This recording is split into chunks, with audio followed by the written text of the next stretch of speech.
5 days after the shooting down of the Ukrainian airliner and the killing of all 176 on board, the first sign of Iranian accountability. In the weekly briefing by Iran's judiciary, which was also the first media conference since the disaster, confirmation of the first arrests, but no details on who they are.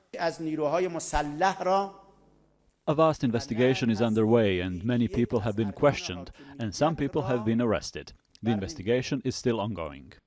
President Hassan Rouhani is describing the downing of the Boeing 737 as an unforgivable error. It happened while Iranian air defenses were on alert, soon after the firing of a barrage of missiles at a U.S. base in Iraq. The Iranian leadership has faced 3 days of protests for denying involvement in the airliner attack. As international pressure grew, the Revolutionary Guard eventually admitted on Saturday that the jet was shot down by mistake. Rouhani says anyone responsible will be punished, but no single person could be blamed. This incident was without precedent in the history of our country. There has never been a time when a person in charge of our air defense systems or an officer has committed such an error against a passenger plane in the country's capital and so close to the international airport.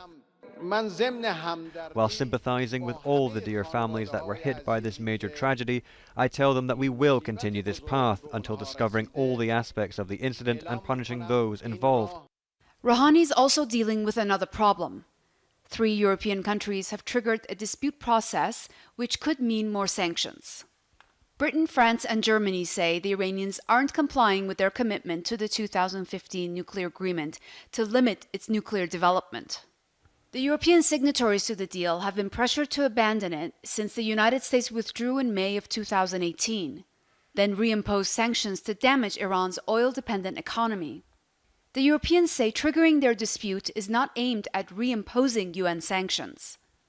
The aim of this mechanism is to resolve issues relating to the implementation of the agreement within the framework of the Joint Commission. I think it has to be clear that the objective is therefore to find solutions and return to full compliance within the framework of this agreement.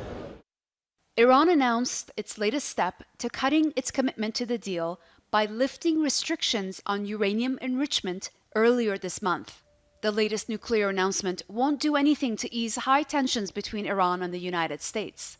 Following the U.S. assassination of the head of Iran's Quds Force, Qasem Soleimani, in Baghdad 2 weeks ago, Iran has warned it will force all U.S. troops out of the Middle East at all costs. Iran's foreign ministry says it will have a firm and serious response to any destructive measures taken by the remaining signatories of the deal. Iran finds itself yet again on the defensive, trying to find a solution between the disputes it has with the remaining signatories of the JCPOA, because the alternative could have far-reaching ramifications throughout the Middle East. Dorsa Jabari, Al Jazeera, Tehran.